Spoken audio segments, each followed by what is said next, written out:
Hello fellow gamers, I'm Christopher Chrisman of Retro Game Network, and coming up next, a look at the preceding 2 weeks of retro video game news on our RGN Files podcast. Last week, there was no new episode of either the RGN Files or VGM on FM due to this contributor battling the flu, making broadcasting nearly impossible. Because of this, our news coverage last week was also kept to a minimum. As a courtesy to our listeners, both via podcast as well as via WRML LP Mays Landing, as a courtesy, we will now present to you all a look and viewpoint for the preceding 2 weeks of retro video game news. First off, a recap of last week's coverage for the week ending Saturday, September 29th, 2018. In the RGN Files this week, Limited Run Games has released 2 retro-related titles over the past weekend, with 2 of these games being a success for the company. First off, Limited Run Games has released a physical edition of the PlayStation 4 and Vita ports of the 20th anniversary edition of Another World. Also known as Out of This World in North America and Outer World in Japan, the game was originally released for the Commodore Amiga and Atari ST computer platforms by Delphine Software back in 1991, and was later ported to other computers and consoles, including the Apple II GS, DOS-compatible PCs, the Super NES, Genesis, and 3DO throughout the early to mid-1990s. Previously, the only way to get a copy of Another World on Sony's consoles was to make the purchase via the PlayStation Network.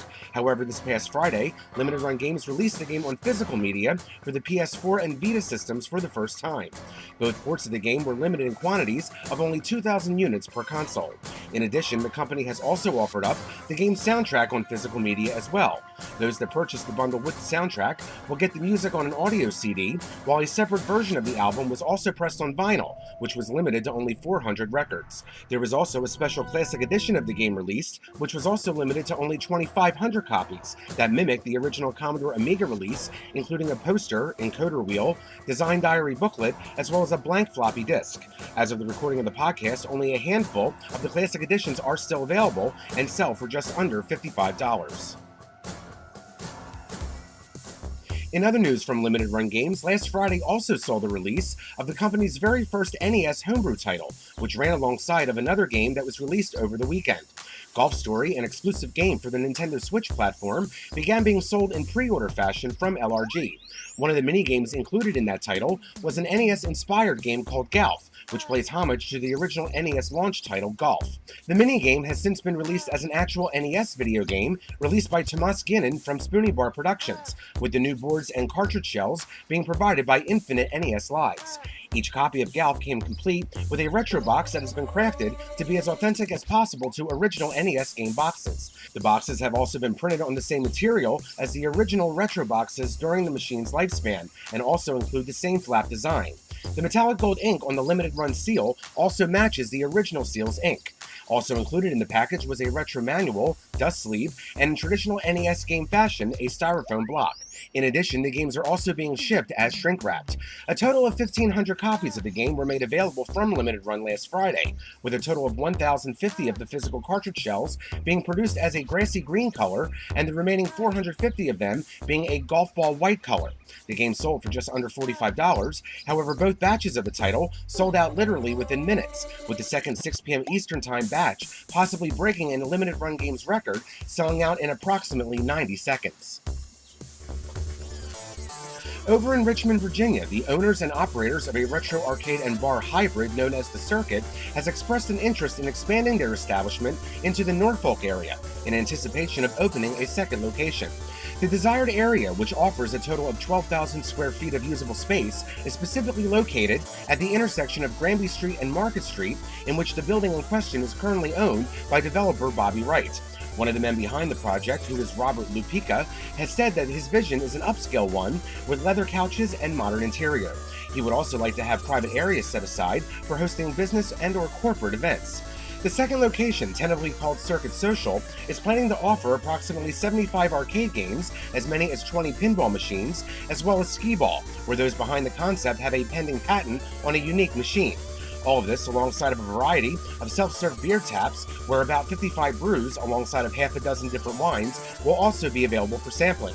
Naturally, because alcoholic drinks are to be served at the location, the business intends to place limits on underage patrons for legal reasons. Adult chaperones for anybody under 18 would be required before 9 p.m., and the venue would only be open to adults 21 and older after that time period.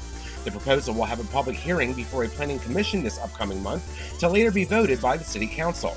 If successful, the establishment hopes to open up by this January. That concludes our coverage for the previous week. As a courtesy to our listeners, we now present Retro Game Network's full coverage of retro video game news for the preceding week. Here is our originally planned RGN Files podcast for the week ending Saturday, September 22nd, 2018. Recently, Sony has made the decision to enter the rapidly growing mini throwback console market with the announcement of their upcoming PlayStation Classic. The system will be a plug-and-play style device, similar in design and function of the various Nintendo Classic Mini and Atari Flashback consoles, and will give gamers a new collection of titles that were first released for the original Sony PlayStation 1. The package, which pays homage to the original PS1 box and manual style, will come included with 2 controllers that are reminiscent of the originals, which will predate the popular DualShock design, indicating a lack of a vibration function or analog controls. It will connect to any standard television set that takes advantage of HDMI input, and will also feature a virtual disc changing as well as memory card emulation. While 20 games are planned to be included with the new system, only 5 of them, Final Fantasy VII, Jumping Flash, Ridge Racer Type 4, Tekken 3, and Wild Arms have been confirmed, with the other 15 titles to be announced at a later date. It appears that Sony has caught on to the independent hacker and modification culture scenes, making a very specific statement that additional games, quote, cannot be added on via download or any other way, end quote, possibly making it difficult to hack into. Sony is planning to release the PlayStation Classic worldwide on December 3rd of this year, in celebration of the 24th anniversary of the original Japanese release of the PlayStation 1 back in 1994. The console will sell worldwide at a cost of just under $100. In other throwback news, Sega has made the announcement that they will be delaying their upcoming Genesis Mini plug-and-play console due to quality control reasonings. This past April, Sega had made the announcement that they were working on creating a new mini throwback console called the Genesis Mega Drive Mini, which will bring a collection of 16-bit goodness in a modern outfit. It was stated at the time that AtGames, who developed the Sega Genesis Flashback console last year, was slated to be taking part of this new project as well, which had several fans of such devices take to social media, expressing their concern over the quality of the said product. In a recent tweet by Sega, they have stated that the company has decided to work with an established domestic Japanese software developer to assist in reviewing the system.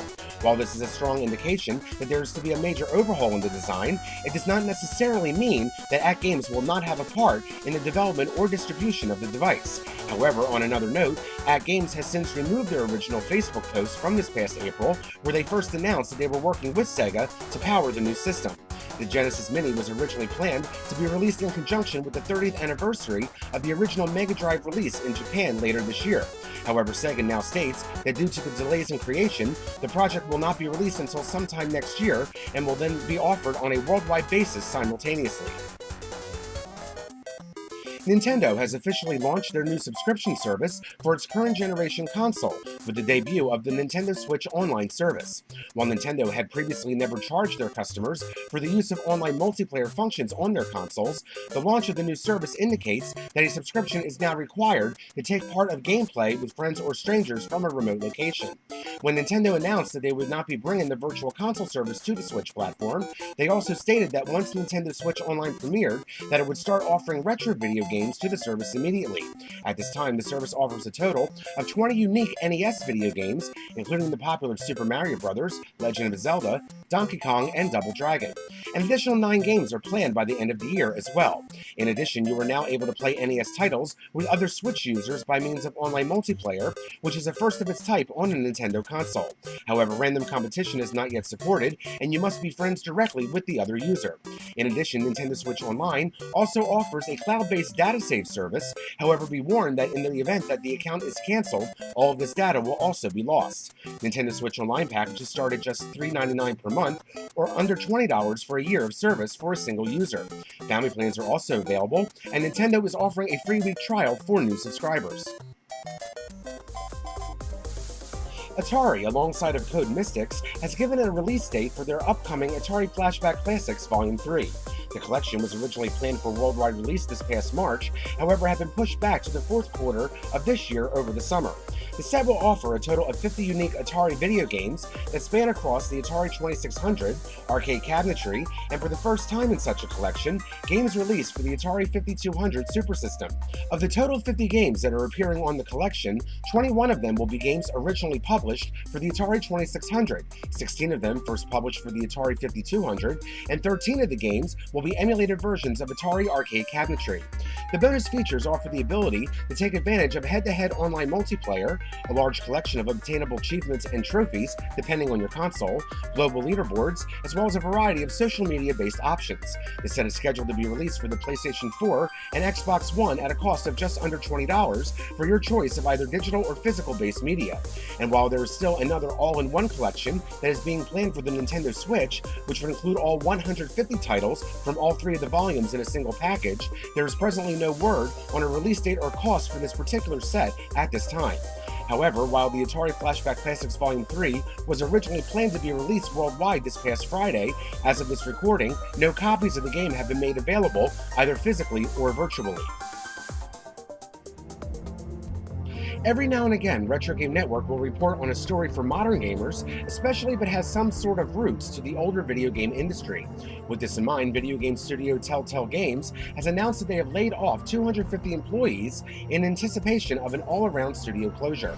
The company was the brainchild of 3 former LucasArts employees who brought a variety of popular video game titles to consoles and computers throughout the 1980s and 90s. The company is best known for its adventure games that take on a unique spin of popular film, television, and pop culture franchises, with games based on The Walking Dead, Back to the Future, and Batman under its belt. Almost all the games that were currently in development by the company, including the second season of The Wolf Among Us, as well as a new title based on the popular Netflix Stranger Things, have been canceled and will not be released. The final season of The Walking Dead series will finish after its second episode when it got released last week.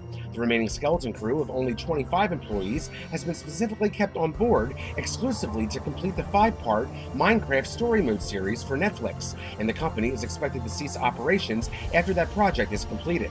Various sources, including those that have recently been terminated from their jobs, have stated that the laid-off employees from Telltale were not given any form of severance package. This past May, Retro Game Network reported that iam8bit was planning on releasing a set of reproduction cartridges in celebration of the 30th anniversary of the popular Mega Man franchise. Mega Man 2 for the NES and Mega Man X for the Super NES have officially been given this said treatment. Manufactured by Retrotainment Games and Infinite NES Lives, both of these titles are being offered as limited edition sets, with a total of 8,500 copies being produced per title. Each game will get you a workable cartridge alongside of a trifold box with foil, gloss, and embossments, as well as a manual as well. The booklets offer the forwards by Salvatore Payne for Mega Man 2 and Gerard Calao for Mega Man X. The games also come bundled with a mini poster similar to those from the original releases. Out of the 8,500 cartridges being produced, 1,000 of each title will come in a special cartridge shell that is a unique glow-in-the-dark blue color. On our original article, we stated that the games will be available for shipping in September, and that time has now come for the cartridges to become a reality. These new reproductions are currently available for purchase directly from iam8bit at the cost of $100 per physical copy. Shipments are being done immediately, and those that have previously pre-ordered the cartridges should be receiving their orders shortly.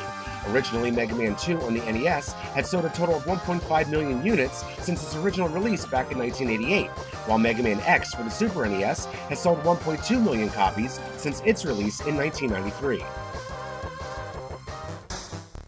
A new independent homebrew title called Shadow Switcher has recently been released for the Commodore 64 computer platform. The game is a puzzle-style platformer that was published by Dr. Euro Industries. In the game, you play the part of a character that must collect all of the rings shown on the level to open up an exit. All the while, you need to avoid zombie robots and zap traps as well. In addition, some of the rings that you need to find to open the exit are actually locked behind gates, which can only be opened by discovering a key that is found on one of the platforms. But thanks to the use of your shadow, you are actually able to change between characters or even work together in a simultaneous 2-player mode. In addition, the game also offers an inclusive level editor for creating your own challenges. One place where the programmer has shown off their skills, however, is in the background music selection, which borrows very heavily from the classic New Order song Blue Monday. Shadow Switcher is currently available at no cost as a digital download that can be used on your favorite Commodore 64 emulator, so as long as it offers the ability to use disk images. There is also a physical disc available for purchase, however the website is currently under construction and thus there is no pricing information available. The company has also stated that a cartridge version of the game will be made available in the near future. When it comes to video games in both the retro and modern eras, there's one thing that they all have in common. That is that they have always been programmed by human beings. Previously, it had been reported that artificial intelligence had been successfully used to assist in the debugging process of video game development, with a system discovering bugs in a game from the Atari 2600 era by a team from the University of Freiburg in Germany. Researchers at Georgia Tech have taken this a step further and have recently been conducting experiments that would have artificial intelligence systems actually develop original games from the ground up, with very slight human interaction. Such AI systems were shown several hours of NES video games from the past as a form of inspiration, prior to the system creating a single line of code. The end resulted in the creation of two original titles, called Killer Bounce and Death Walls by the researchers. While the games may not be graphically advanced and look like poorly designed games during the Atari 2600 era, the research concluded that AI could in fact create games from scratch. The system took the data and used it to create a model that does not currently exist, however had the possibility of being created based on what the system absorbed from the experience and knowledge that it had learned from the models that it experienced. The AI then created new products that resembled the games that it obtained knowledge with and then worked on creating a similar model. The experiments are planned to be continued by Georgia Tech for future research purposes. And finally, this week, a personal viewpoint on one of our featured stories with our Wimho, well, in my humble opinion, commentary.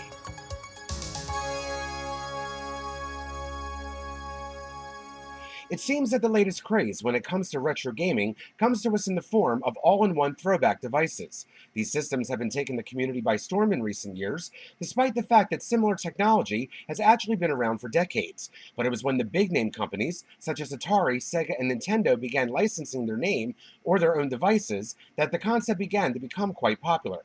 You can go down the aisle of your favorite toy store or big box chain and find several different options that will take you down your personal memory lane. Recently, Sony made the announcement that they have decided to join in on this market and announced their upcoming PlayStation Classic, which will bring mid-90s gamers some nostalgia with the games that were originally featured on the PlayStation 1. There was even news this week about Nintendo filing a new trademark that is the beginning of the rumors of an official N64 Classic Mini. However, because of the vagueness, we chose not to report on that story at this time. This week, our question is this.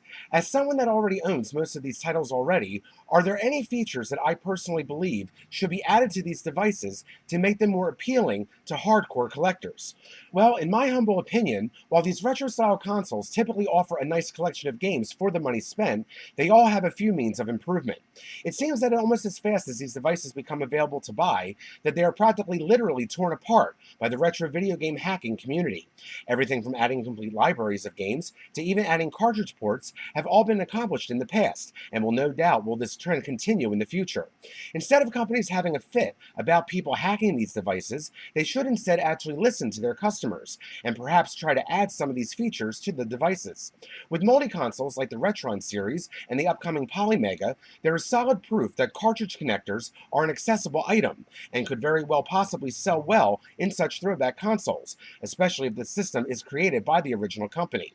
Instead of companies getting angry that hackers can add a complete library of games, perhaps it's time to add an online marketplace to these types of systems.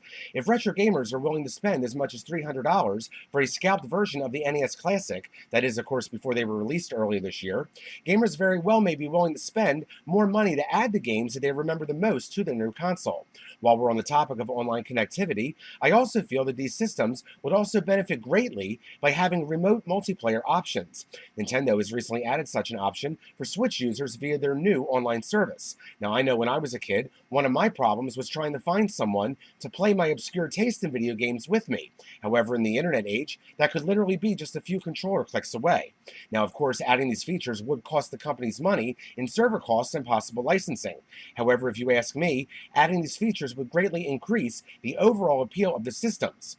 I consider myself a console purist and already own most of the original systems and cartridges already, so spending money to buy games over again that I've already owned previously has never really appealed to me, other than being able to play the games clearer on an an HDMI television. However, adding some of these types of features would certainly make me reconsider picking up some of these throwbacks, and I am sure that I'm not the only one that feels this way. And that is my humble opinion.